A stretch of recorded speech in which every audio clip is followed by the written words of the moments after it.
സുല്ലയുടെ ശോഭാ സുരേന്ദ്രൻ എവിടെ മത്സരിക്കും? എന്ത് ശോഭാ സുരേന്ദ്രൻ്റെ കാര്യം മാത്രം ചോദിക്കുന്നത്?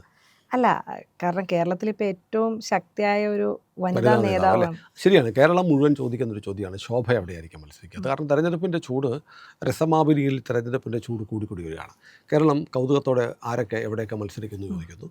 അപ്പോൾ കേരളത്തിലെ സ്ഥാനാർത്ഥികളുടെ പട്ടിക ഏതു മുന്നണി എടുത്താലും എപ്പോഴും മുൻതൂക്കമുള്ള ഒരു വനിതാ സ്ഥാനാർത്ഥി എനിക്കൊന്ന് CPM-നാണ് ഒരു കാലത്ത് ഏറ്റവും വലിയ വനിതാ നേതാക്കന്മാരുണ്ടായിരുന്നത്. അതൊക്കെ പോയി. ഇപ്പം ശോഭാ സുരേന്ദ്രനെ പോലെ സ്റ്റാർ വാല്യൂ ഉള്ള ആളുകളെ കൂട്ടാൻ കഴിയുന്ന ക്രൗഡ് പുള്ളറായിട്ടുള്ള സ്വീകാര്യതയുള്ള ഒരു വനിതാ സ്ഥാനാർത്ഥി കേരളത്തിൽ വേറെയില്ല. അത് BJPക്കാണ്. BJPക്ക് അഭിമാനിക്കാം. ശോഭയെപ്പോലെ കരുത്തുറ്റ, കേരളത്തിൽ പൊതുവെ അംഗീകാരമുള്ള, സർവ്വസമ്മതയായ എതിരാളികൾക്ക് പോലും ശോഭാ സുരേന്ദ്രൻ ഇഷ്ടമാണ്. അങ്ങനൊരു നേതാവിനെ BJPക്ക് ആണ് ഇന്ന് ഉള്ളതെന്ന് പറയുന്നത് അഭിമാനകരമായ നേട്ടമാണ് BJP സംബന്ധിച്ചത്. BJPക്കാരിയല്ലേ? തെരഞ്ഞെടുപ്പിൽ മത്സരിച്ചു അല്ലേ? മുളന്തുരുത്തിയിൽ ബ്ലോക്ക് പഞ്ചായത്തിലേക്ക് മത്സരിച്ചു.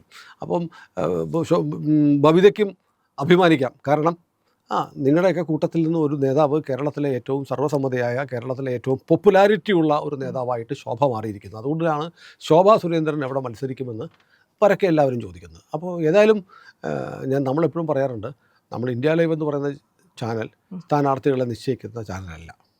അത് പാർട്ടികളാണ് ചെയ്യേണ്ടത്. നമ്മൾ തിരുവനന്തപുരം മേയർ ആരാണെന്ന് ചോദിച്ചപ്പോൾ എല്ലാ ചാനലുകാരും മേയറെയൊക്കെ അങ്ങ് പ്രഖ്യാപിച്ചു. നമ്മൾ പറഞ്ഞു ആര് തീരുമാനിക്കണമെന്ന് BJP തീരുമാനിക്കും, അല്ല മാധ്യമങ്ങളല്ല സ്ഥാനാർത്ഥികളെ തീരുമാനിക്കേണ്ടത് എന്ന് അന്നും ഇന്നും നാളെയും നമ്മുടെ നിലപാട് അങ്ങനെയാണ്. പക്ഷേ നമ്മൾ ഈ ശോഭയുടെ കാര്യത്തിൽ നമ്മൾ മറ്റൊന്ന് പറയും. കാരണം ശോഭയെക്കുറിച്ച് നമ്മൾ പ്രവചിക്കുകയല്ല, നമുക്ക് ചില കണക്കുകളുണ്ടല്ലോ.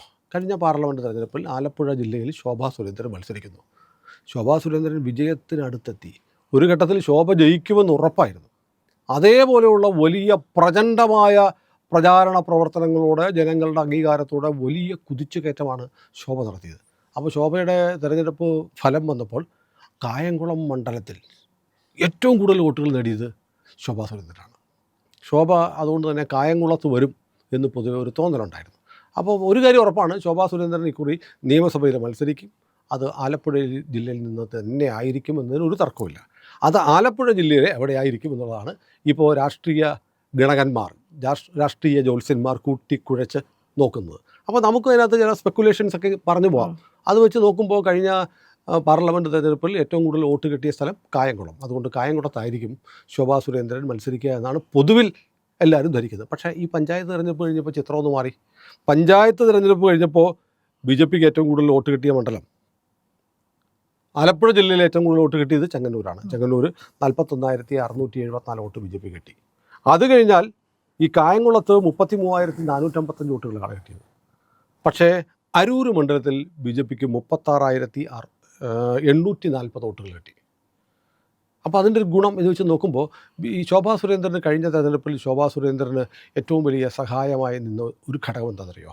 ആലപ്പുഴയിലെ ഈഴവ വോട്ടുകൾ വലിയ തോതിൽ ശോഭയ്ക്ക് അനുകൂലമായിട്ട് മാറി. അതെനിക്ക് വ്യക്തിപരമായിട്ട് അറിയാവുന്നത് SNDP യോഗം ജനറൽ സെക്രട്ടറി ബഹുമാനപ്പെട്ട വെള്ളാപ്പള്ളി നടേശൻ്റെ പത്നി ശ്രീമതി പ്രീതി നടേശൻ വലിയ ഇഷ്ടമാണ് ശോഭാ സുരേന്ദ്രന്. വനിതാ സംഘത്തിൻ്റെയൊക്കെ ചുമതലയുള്ള പ്രീതി ചേച്ചി വളരെ കാര്യമായി ശോഭാ സുരേന്ദ്രനെ സഹായിക്കുന്ന നിലപാടെടുത്തുവെന്നും ആ പിന്തുണയും സ്നേഹവും ശോഭയോട് ഇപ്പോഴും ഉണ്ട് എന്നുമാണ് ഞാൻ മനസ്സിലാക്കുന്നത്. അതുകൊണ്ട് ഈഴവ വോട്ടുകൾ ആലപ്പുഴയിലെ അരൂര്, ചേർത്തല ഉൾപ്പെടെയുള്ള മണ്ഡലങ്ങൾ നിർണായകമാണ്.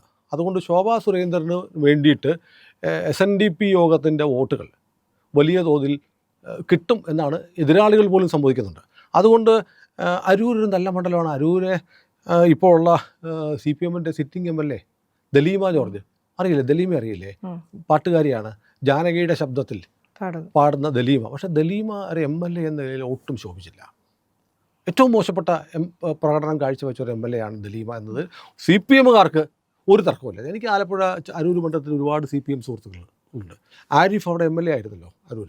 പക്ഷേ ദലീമ അവിടെ വന്നതിന് ശേഷം ദലീമയുടെ പെർഫോമൻസ് MLA എന്ന നിലയിൽ ഏതാണ്ട് 0 കഴിഞ്ഞ് മൈനസ് മാർക്ക് കൊടുക്കാത്ത പെർഫോമൻസാണ്. അതുകൊണ്ട് അരൂർ ശോഭാ സുരേന്ദ്രൻ മത്സരിച്ചാൽ ഈ നെഗറ്റീവ് ഫാക്ടറും കൂടെ കണക്കിലെടുക്കുമ്പോൾ, പിന്നെ അവിടുത്തെ സാമുദായിക ഇക്വേഷനും കൂടെ കണക്കിലെടുക്കുമ്പോൾ ശോഭയ്ക്ക് കായംകുളത്തെക്കാളും ബെറ്റർ ഓപ്ഷൻ അരൂരാണ് എന്ന് പറയുന്നവരുണ്ട്. പിന്നെ ചെങ്ങന്നൂരിൻ്റെ കാര്യം നമ്മൾ നോക്കുമ്പോൾ ചെങ്ങന്നൂർ ശോഭ അങ്ങോട്ട് പോകാൻ സാധ്യതയില്ല. കാരണം അരൂരും കായംകുളത്തും ഒക്കെ കിട്ടുന്ന ചില അനുകൂല ഘടകങ്ങൾ ചെങ്ങന്നൂർ ചിലപ്പോൾ വർക്ക് ചെയ്തൊന്നും വരില്ല. BJPക്ക് ഏറ്റവും കൂടുതൽ വോട്ട് കിട്ടിയ മണ്ഡലമാണ് ഈ ചെങ്ങന്നൂരിൽ നിന്നിരിക്കലും അത് ശോഭയ്ക്ക് അത് അത്ര ഫേവറബിൾ ആയിരിക്കുമോ എന്നറിയില്ല. കാരണം ഒരാളുടെ വിജയം തീരുമാനിക്കുന്ന ഒരുപാട് ഘടകങ്ങളുണ്ട്. ആ ഫാക്ടേഴ്സ് ചിലപ്പോൾ ചെങ്ങന്നൂർ ഇത്തിരി കുറവായിരിക്കുമോ എന്നൊരു ആശങ്കയുണ്ട്. പക്ഷേ BJPയുടെ ആലപ്പുഴ ജില്ലാ പ്രസിഡൻ്റായ സന്ദീപ് വാചസ്പതിയുടെ പേര് ചെങ്ങന്നൂർ പറഞ്ഞു കേൾക്കുന്നുണ്ട്. പിന്നെ കഴിഞ്ഞ പ്രാവശ്യം അവിടെ മത്സരിച്ചത് നമ്മുടെ ഗോവ ഗവർണറായിരുന്ന PS ശ്രീധരൻപിള്ള ആയിരുന്നു. അദ്ദേഹം ഇപ്പോൾ ഗവർണർ പദവിയെല്ലാം കഴിഞ്ഞു. അദ്ദേഹത്തിനും അവിടെ വലിയ വേരുകളുള്ള മണ്ഡലമാണ്. ഒരുപക്ഷെ അദ്ദേഹം വരുമോ എന്നറിയില്ല. അത് BJP അല്ലേ പാർട്ടി. കാരണം BJPയുടെ കാര്യങ്ങളൊക്കെ തീരുമാനിക്കുന്നത് നമ്മളൊന്നും വിചാരിക്കുന്ന പോലെ ആയിരിക്കില്ല. BJPയുടെ കേന്ദ്ര വർക്കിംഗ് പ്രസിഡന്റിനെ തീരുമാനിച്ചപ്പോൾ നമ്മളൊക്കെ ഞെട്ടി. ആരാണ്, കേട്ടിട്ട് പോലില്ല. ബീഹാറിലെ പൊതുമരാമത്ത് വകുപ്പ് മന്ത്രിയാണ് ഇപ്പോൾ വളരെ പെട്ടെന്ന് BJPയുടെ ദേശീയ അധ്യക്ഷൻ്റെ സീറ്റിലേക്ക് വരുന്നത്.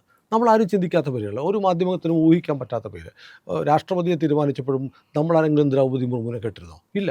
അപ്പോൾ അങ്ങനെ അത്ഭുതകരമായ തീരുമാനങ്ങൾ എടുക്കുന്ന പാർട്ടി ആയതുകൊണ്ട് BJPയിൽ എന്ത് സംഭവിക്കുക. അപ്പോൾ ചെങ്ങന്നൂരെ സ്ഥിതി അതാണ്.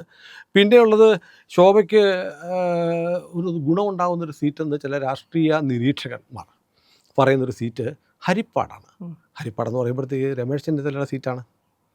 രമേശ് ചെന്നിത്തലയുടെ സീറ്റ് അപ്പോൾ ചിലപ്പോൾ അടുത്ത പ്രാവശ്യം മുഖ്യമന്ത്രി വരെ ആകാൻ സാധ്യതയുള്ള മണ്ഡലത്തിൽ ശോഭ മത്സരിച്ചാൽ എങ്ങനെ ഇരിക്കും എന്ന് ചോദിക്കുമ്പോൾ അവിടെ ഒരു രാഷ്ട്രീയ അടിയൊഴുക്കുണ്ട്. കാരണം അവിടെ രമേശ് ചെന്നിത്തലയ്ക്ക് എതിരെ എപ്പോഴും LDFൻ്റെ സ്ഥാനാർത്ഥിയായിട്ട് വരുന്നത് CPIയുടെ സ്ഥാനാർത്ഥിയാണ്. മിക്കവാറും CPIയുടെ യുവജന വിഭാഗത്തിൻ്റെ സംസ്ഥാന പ്രസിഡൻറ്റോ സെക്രട്ടറിയോ മത്സരിച്ച് തോൽക്കുക എന്നുള്ളതാണ്. അതിനുവേണ്ടി തോക്കാൻ വേണ്ടി LDF CPIക്ക് കൊടുത്തിട്ടുള്ള സീറ്റാണ് ഏത്? ഹരിപ്പാട്. അവിടെ ശോഭ വന്നു കഴിഞ്ഞാൽ ഹരിപ്പാട് 30,071 വോട്ടുകൾ തദ്ദേശ സ്വയംഭരണ തെരഞ്ഞെടുപ്പിൽ നേടിയിട്ടുണ്ട്. അപ്പോൾ ഒരുപക്ഷെ അവിടെ മത്സരിച്ചാലോ എന്ന് ചില ആലോചനയുണ്ട്. ചിലരൊക്കെ അഭിപ്രായപ്പെടുന്നുണ്ട്. ആലോചനയുണ്ടെന്ന് ചില അഭിപ്രായങ്ങൾ വരുന്നുണ്ട്. അതിന് പറയുന്നൊരു കാരണം CPIയുടെ സ്ഥാനാർത്ഥി ആയതുകൊണ്ട് LDFൻ്റെ പ്രകടനം വളരെ മോശമായിരിക്കും. CPIയുടെ വലിയ സ്ഥാനാർത്ഥികളൊന്നും വരാനില്ല. CPI എന്നുള്ള പാർട്ടി തന്നെ ഇപ്പോൾ വെള്ളാപ്പള്ളി നടേശൻ പറഞ്ഞ പോലെ ആളില്ല, AIYF എന്ന് പറഞ്ഞ ആളില്ല, യൂത്ത് ഫെഡറേഷൻ എന്നൊക്കെ പറയുന്ന പോലെ ആരും ഇല്ല CPIയിലൊന്നും. CPI ഒരു മണ്ഡലത്തിലൊരു സ്ഥാനാർത്ഥിയെ ഒറ്റയ്ക്ക് ജയിപ്പിക്കാനുള്ള ശേഷിയും ത്രാണിയും ഒന്നുമുള്ള പാർട്ടിയല്ല.